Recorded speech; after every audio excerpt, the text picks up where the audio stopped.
आनंदी राहण्यासाठी व लाईफ एन्जॉय करण्यासाठी कोणतेही एज लिमिट असतं का हो? अजिबात नाही.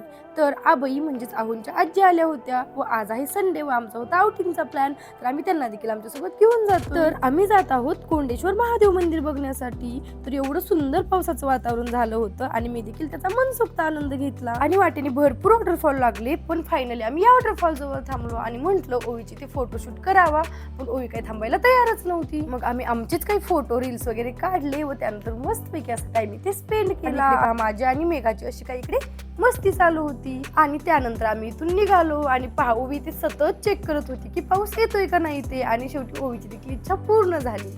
एकदम पावसाला सुरुवात झाली आणि आम्ही इथे पोहोचलो देखील. आणि हेच आहे ते कोंडेश्वर महादेव मंदिर, जे पुण्यापासून अवघ्या 50 किलोमीटर अंतरावर आहे. तर हे प्राचीन शिव मंदिर यादवकालीन आहे व हेमाडपंथी शैलीत हे बांधलेलं आहे. आणि स्थानिकांच्या मते भगवान शंकराने इथे तप केला होता. मनाला शांतता देणारा हा निसर्ग व येथील भक्तिमय वातावरण अगदीच हरवून जाण्यासारखं आहे. आणि आम्ही इथून निघालो. मग जाता कडक चहा व गरमागरम वडापाव एन्जॉय केले. बाय.